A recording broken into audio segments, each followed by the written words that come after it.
Right, you ready? Ready to roll. Ready. Get my cut in here. All right, how we doing, Weird Science? This is Brandon and Trevitt. We're coming at you with this week's Marvel Minute. I said one word. Well, you said what? We're already being interrupted. I'm only allowed to say one more word here. So this is literally going to be a Marvel Minute this week, I guess. Anyway, A Whole New Guardians of the Galaxy was the winner of the poll. There wasn't really much of a choice there. Since it's a Guardians week with the movie and there were 3 new Guardians books that came out, we let you guys pick between that giant fiasco going on. I think we were hoping for personally, I was kind of pulling.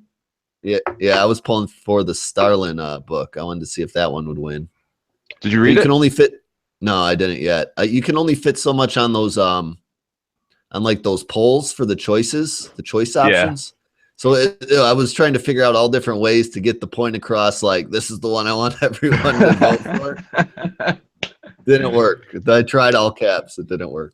I voted for it. Yeah, I know. I don't get a vote. So unless there's a tie and I break it, that's the only decision I ever get. So we ended up going, the vote ended up going the way of All New Guardians of the Galaxy #1, which is the new ongoing for the title, and the cast of characters pretty much featured from the movie all the way down to Baby Groot.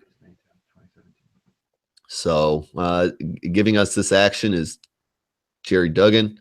We got an art team of Aaron Cooter and Ive Svorcina.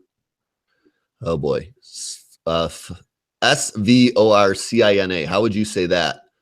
Svorcina? Yeah, it sounds about right.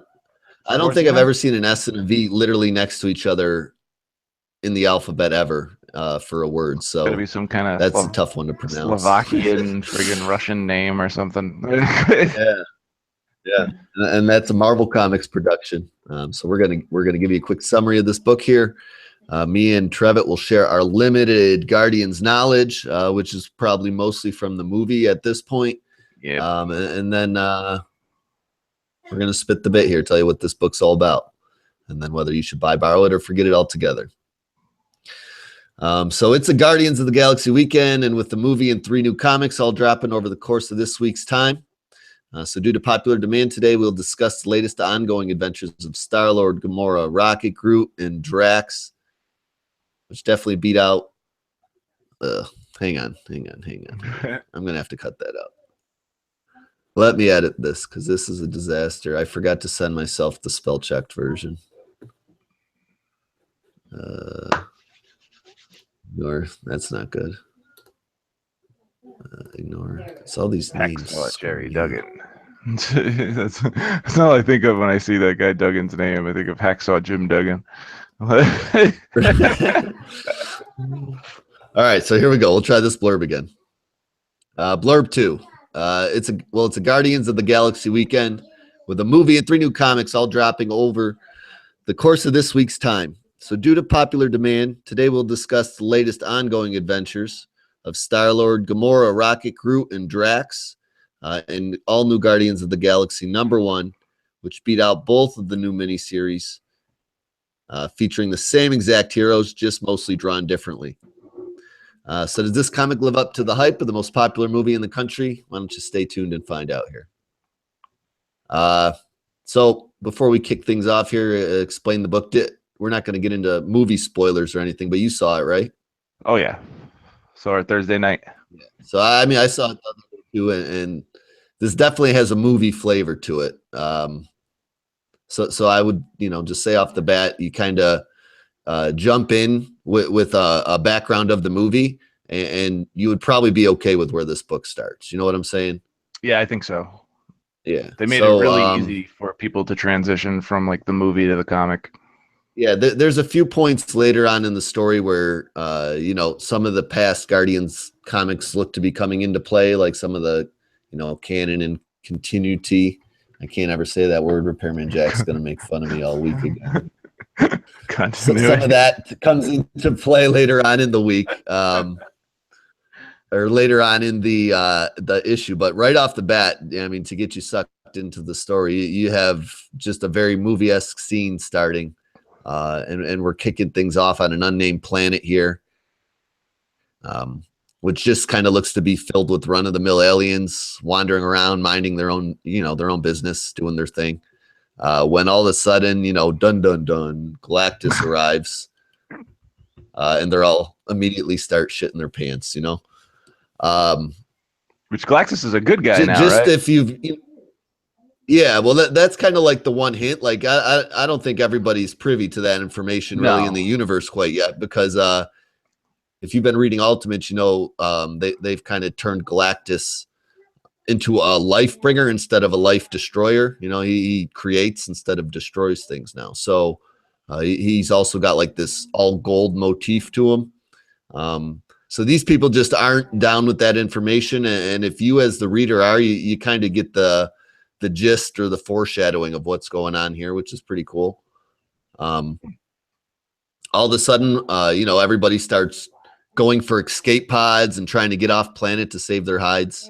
And we see just some arguing occurring on the inside of Galactus, which again is kind of like another another hint for you that there's something going on here. His face falls off, pretty much forming a bridge, and we see our Guardian of the Galaxy heroes come busting out of his dome. I love the way it looks too. The art is just fantastic. Yeah, it does look very, very cool here. And then we get our title-esque page, reminiscent of, you know, the fonts and texts used for the movie posters and stuff. Yeah, this could be a movie poster itself. Yeah, it really could. It looks a lot like the Thor Ragnarok stuff too. So like all the Marvel space movies kind of have that 80s feel and look to them. You know what I'm saying? Yeah, I love that look. I noticed that when I watched the Thor trailer. I was like, it has exact color palette and tone of Guardians. Yeah, yeah. Yeah, that's cool when they do, you know, kind of like the different themes like that. And this one related to space stuff really gives it a Tronny-like sense of feeling. You know what I'm saying? Yeah. Well, anyway, after our title page we're gushing about for some reason, we go on to continue the story, and we see as these dudes, you know, these dudes being the Guardians, come running into this vault, basically. Not everybody has escaped, and there's still some aliens kind of milling around and don't take kindly to being tricked into thinking they're about to die and start attacking the Guardians here. This is great. Mini fight. The guy's like, "You killed me, lifeboat. The whole planet's about to blow." And then he's like, "What the fuck?" Like, yeah. Just some random alien. I mean, we don't really know who he is. He comes with a little comedy, and Groot and Rocket basically distract him as Gamora kicks his face. You know, knocking him out, and they move on to their next. Can you get that, please? Yeah, I'm trying to. To the next scene. So they approach this safe, it looks like, inside this vault, and I don't know, Star-Lord starts using his gun to like freeze it. It has elemental gun. Yeah, and Drax punches this safe open, and then we see Star-Lord flying on out with this white box. Just, you know, it all happens in 4 panels, super quick. Really know what they have yet. And you get a sense of Drax's newfound Buddhism, where he's like, you joke, but just even destroying a simple thing like a wall could have untold consequences, which is pretty funny. Yeah, I don't know if that happened in. Did he have 2 solos, or was there just one Drax solo? I think there was. Or did that? I think there was they one. canceled one of them. I don't know if they started a second one. This must have just happened in the Guardians book that just ended. Yeah, because I didn't pay attention to any of the grounded stuff after Civil War. Yeah, I didn't either. So I think that that's where this kind of occurred. You know, if you were reading that, that would be my guess if that's something you're interested in. But yeah, it gives Drax a little more flavor to his character. And then we see everybody try to hightail it out of this, you know, this vault, this safe area. They got what they need. They want to get the hell out of here. You know, smash and grab, as the title to the issue is called, so to speak. So they're trying to do the grab and get out of here part of that mission, and they kind of run by two aliens who think the world's ending, so decide to fulfill a bucket list request with each other, I guess. Oh, that was pretty funny too. Yeah, that was. I was like, wait a minute, I can't believe they put that in a Marvel comic. That's probably a teen rated book, but I was like, I take it Galactus So, yeah, is they all not about to stop. eat the planet.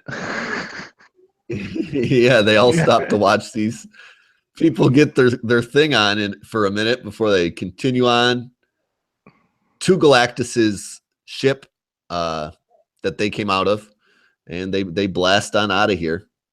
We get another, you know, funny little moment that we find out Rocket has put no seatbelts or seats on this ship as they all go blasting off to outer space. They're like stuck to the ground, you know, from the force. Rocket's hanging onto the handle. Little Groot's hanging on his shoulder.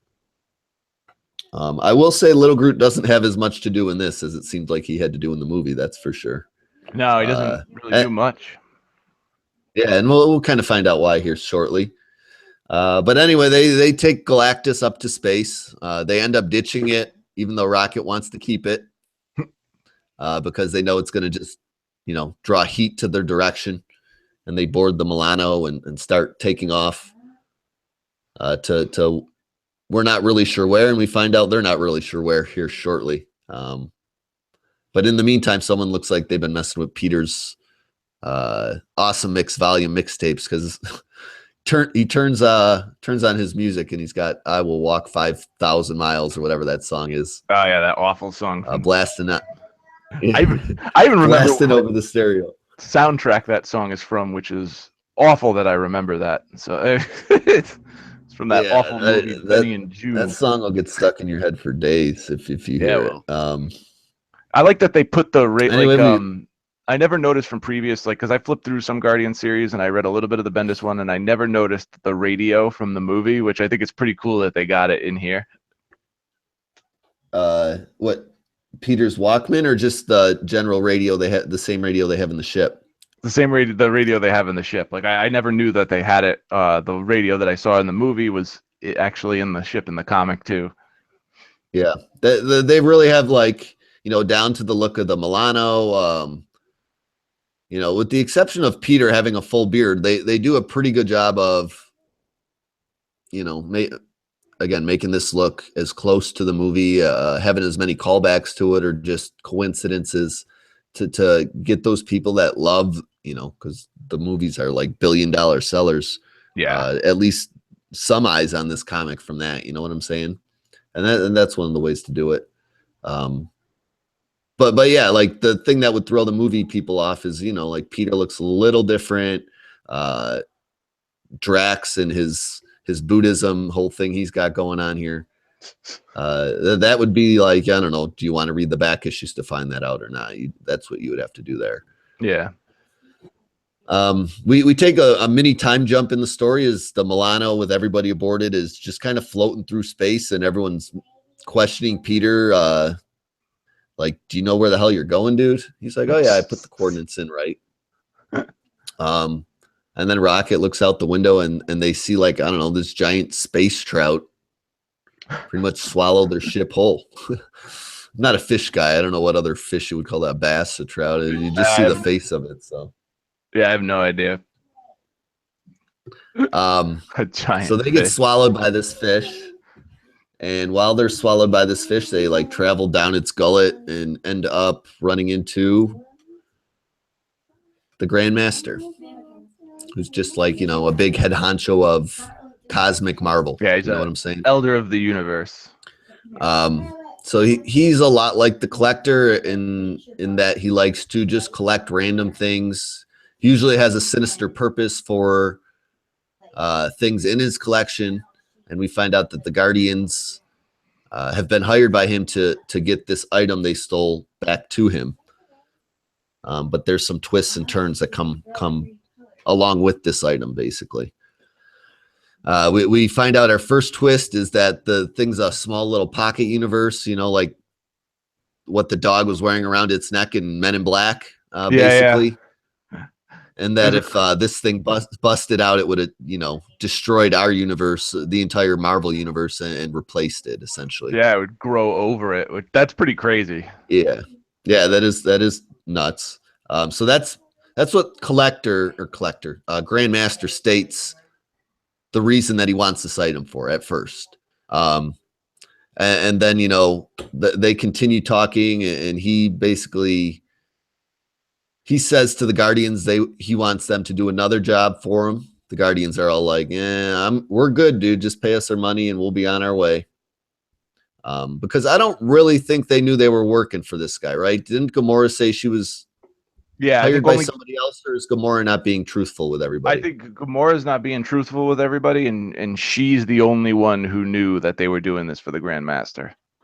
Yeah, okay. That's kind of the gist that I got, because you know, especially with the way things end here in a few more pages, like Gamora kind of being even more secretive and, you know, separated from the group a little bit. It seems like she's hiding something.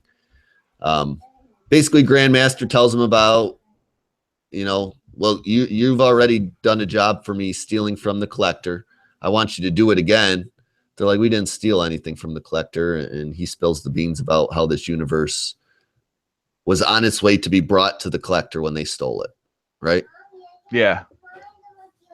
It was on its way, and so they were, you know, he's telling him, you know, it'd be most unfortunate if he has to find out that you stole his shit, you know? Like, yeah. So he's like, you either do this job for me again, like go to the Collector's base, steal something from him that I want, or I'm going to tell the Collector that you stole this from him and, you know, you brought it to me.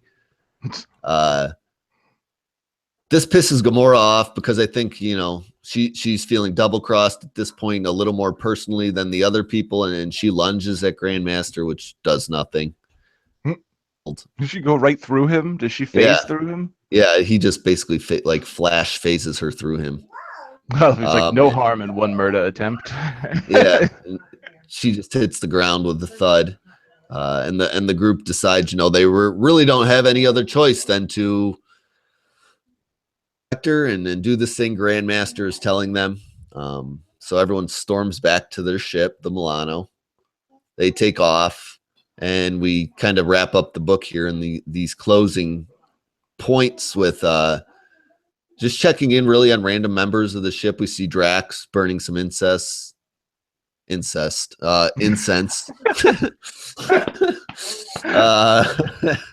And then we see Rocket wandering through the ship, and he runs into Gamora. What goes on here? Because this is where I get a little lost. You have a better grasp of it. Yeah. This is when, you know, when they get back on the ship, and Peter's you know, asking Gamora what exactly the deal is between them, and she just walks off, and, you know, he's you know, Gamora, like, where the hell did you go, you know? And then Rocket starts making his round around the ship, and he sees Drax, and he comments on how he's completely lost his mind. And Drax tells him to screw off so he can meditate because he's a Buddhist now. And then he runs into Gamora in her room, and she's you know, doing her like space karate or whatever the hell she's doing. And she tells him to screw off. She didn't want to talk to Peter, and she does not want to talk to him. And then they start getting into why hasn't Groot regenerated after losing his limbs and grown big like he used to, because you know, it's never taken this long for him to get back to full size. Yeah. And that's when we flash to that like desolate planet where that, you know, mysterious hooded figure is growing like an army of Groots. Yep. He's planting just a whole bunch of sticks, some faster than others. You know, he's got rows and rows that looks like corn, basically. You know what I'm saying? Yeah. And this could be, you know, our hint as to why Groot isn't growing and you know, showing and displaying his powers like he normally does, because it looks like he's splintered into just thousands of different Groots here at this Yeah, point. and it's drawing on his power. Like he's not as strong as he would normally would be because of all these offsprings, I guess. Like maybe that's how, like, you know, Yeah. how plants work. Like maybe they all are one, and because there are so many now that like he doesn't, you know, he used to be the only Right. one. Yeah, and this guy looks like, I don't know, he might be able to focus Groot's power because he's saying all of you grow up big and strong to end the issue. So I don't know. This seems like some dude that has control of magic or some space shit I'm not privy to, you know. Yeah, I'm not a big cosmic Marvel guy, so you know, I'm kind of lost as to what he would be doing with all these Groots, but and I think this is something we're that's going it. to see far down the road too. Yeah. Like, Oh yeah. This is like seeding for it won't even probably be finished by the first arc. This will probably be seeded for the second arc after they deal with the collector. You know what I'm saying? yeah. There's also, you know, as the issue ends, some preview pages of the at least covers of the next issue coming out, which looks pretty cool. Kind of looks like it's that Leonardo DiCaprio movie, Inception. Oh Kinda yeah, looks like yeah, an yeah. Inception scene going on. And then they also got a few more new #1 Guardian books coming out, a new Rocket #1 and a new Groot, I Am Groot #1 issue, and then also Thanos 7 coming out. So that's all some issues. If it's something you want to get a little further into, that'll be approaching soon. But that's it for all new Guardians of the Galaxy #1. You knew how we do things, guys. We tell you to buy that issue, borrow it, or forget it altogether. I did Scarlet Spider first last week. So, Trevitt, why don't you go first? I'm going to bite this pizza log here. Right. I really enjoyed this book a lot more than I thought I was going to. I've never really read any Guardians books before. I read the first 2 volumes of the Bendis run, the first trade with McNiven, the second one with Pacelli. That was pretty cool. I read the first arc of the Dan Abnett run, which was pretty cool. This actually stands apart from everything that came before it. It's completely different. It's very, very colorful, very vibrant. I love the Frank Quitely kind of style that Aaron Kuder has. I really enjoy his art. I like it on Action Comics. I liked it on Death of X, and I love it here. When Death of X ended, he said he was working on a special project, and I guess this was the special project. I wouldn't exactly call this a special project, but whatever. A new ongoing series. I don't know how Yeah. special that really is. Dugan's worked his way up the ladder to the series because, you know, this is like a big franchise now. I haven't read too many of his titles, but I really like what he's doing with the Guardians here. He finds a nice balance in between the movie universe and the comic book universe, and it translates very, very well. This is man, I want to say it's a buy, but for me, like, I don't like. I like the Guardians, but I don't have like that interest like I would have in, like, say, an Avengers book over like a Guardians book, you know. So, but for the sake of the quality of the book, it's a buy. So personally, it's a borrow, but for the quality's sake, it's a buy. Right. Yeah, I'm, you know, a little bit of a Guardians high right now after seeing the movie and then, you know, reading a pretty decent first issue of the book. Yeah. You know, I don't know if it makes me want to go back and read past stuff and catch up on how they got to where they are right now, but it's an interesting enough title, story-wise and artistically enough to continue following going forward. You know, the Collector Grandmaster stuff is pretty cool. There's enough jokes in it that you know, get my attention and keep me interested to want to check out at least through the end of the arc, you know, and see if it keeps up that high quality that was established here. And you know, I think if you enjoyed either the first movie or the second movie, and you know, you're just looking kind of for a fun adventure book to pick up or add to your pull list, this would probably suit you pretty well. Most definitely. And you know, just compared to some other like random titles that have won votes and we've had to read and review, this is one I've just had more fun dealing with than those past ones. So I would also, you know, consider it to be a buy, at least in this moment in time, you know, for the first arc and see it through. Especially if, again, the movies were something that and you enjoy, this would be something that kind of continues that flavor for you. So yeah, that's really about it for us this week, guys. You know, and keep the same schedule we've been doing. We'll have the poll up on Monday for you guys to vote. Me and Trevor will look over the books, give you 3 choices, and you guys tell us what you want to hear about. It's been working pretty well lately without any really flat out shitty books winning the vote, so we don't have to take the voting rights away from you guys. So I appreciate that. That is nice. Yeah, you This one know, was definitely one of the better ones. Yeah, I think so too.